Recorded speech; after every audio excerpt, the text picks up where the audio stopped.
अगर हम ज़िंदगी को एक कैनवस की तरह लेंगे तो फिर हम इसमें अपनी मर्ज़ी के रंग भर सकते हैं। कुछ लोग होते हैं उसमें अच्छे रंग भरते हैं और कुछ लोग होते हैं वो उसमें फीके रंग भरते हैं। देखें, आसानियाँ और मुश्किलात हर किसी की ज़िंदगी में होती हैं। कुछ लोगों की ज़िंदगी में मुश्किलात आती हैं तो वो उन मुश्किलात का सामना करते हैं और उस पर काबू पा लेते हैं और फाइनली वो इस मुश्किल से निकल जाते हैं, तो मतलब उन्होंने अपनी कैनवस में अच्छा रंग भरा। और कुछ लोग ऐसे होते हैं कि उनकी ज़िंदगी में कोई गम आ जाता है तो वो इस गम को सीने से लगाकर बैठ जाते हैं। इस गम के अलावा उनको कुछ दिखाई नहीं देता। अपनी ज़िंदगी में आने वाली जो भी खुशियाँ होती हैं वो भी उस गम की वजह से फीकी कर देते हैं, तो वो अपने कैनवस में फीके रंग भर लेते हैं। अब देखा जाए तो हर दिन एक नया मौका लेकर आता है, एक नई कहानी लिखने का।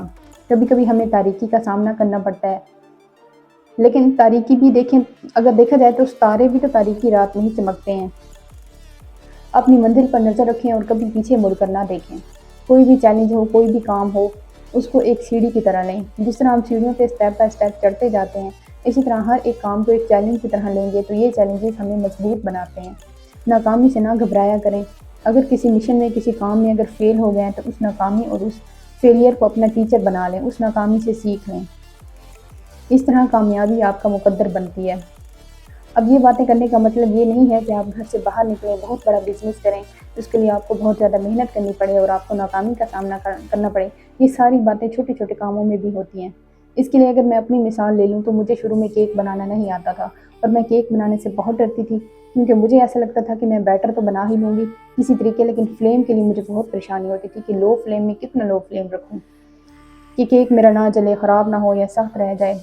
ख़ैर अल्लाह करके मैंने फर्स्ट टाइम केक ट्राई किया तो एज़ एक्सपेक्टेड मेरा केक बहुत ही बुरा बना। बाहर से सख्त और अंदर से कच्चा था। मतलब टूथपिक तो क्लीन ही आई थी, लेकिन फिर भी अंदर से कच्चा-कच्चा सा था और बाहर से फुली कुक था और बाहर से हार्ड भी था। इसके बाद नेक्स्ट वाला केक मेरा ठीक बना, लेकिन थर्ड टाइम वाला जो बनाया वो दोबारा से ख़राब हो गया। इस तरह बनाते-बनाते आहिस्ता-आहिस्ता आइडिया होने लग गया कि कहाँ पे मिस्टेक हो रही है। बताने का मकसद ये है कि मैंने अपनी गलतियों और नाकामियों से सीखा और फिर बार-बार मेहनत की तो फाइनली मुझे केक बनाना आ गया। मेरे हस्बैंड को बहुत शौक है कि घर में कुछ ना कुछ मीठा पड़ा हो। खाना खाने के बाद थोड़ी सी अमाउंट में वो मीठा खाते हैं, जैसे 2 to 3 टेबलस्पून।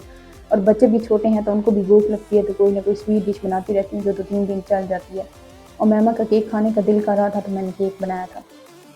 खाने में गोभी का सालन बना रही थी। मेरे ख्याल से सब्ज़ी का सालन बनाने के लिए आँच हमेशा लो होनी चाहिए और पानी कम से कम यूज़ करना चाहिए, क्योंकि जो सब्ज़ी अपनी स्टीम में गल जाए वो सबसे टेस्टी और मज़ेदार बनती है।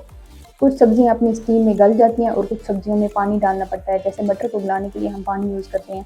लेकिन मटर में भी अगर हम कम पानी यूज़ करें और उसे लो फ्लेम पे ज़्यादा देर के लिए रख लें तो वो बहुत ही अच्छे से सॉफ्ट हो जाते हैं और उनका बहुत अच्छा कलर आता है। लेकिन गोभी में पानी यूज़ नहीं करती। आप सब्ज़ी का सालन कैसे बनाते हैं कमेंट्स में लाज़मी बताइएगा। अपना ख़्याल रखिएगा, मिलते हैं नेक्स्ट व्लॉग में। तब तक के लिए अल्लाह हाफ़िज़।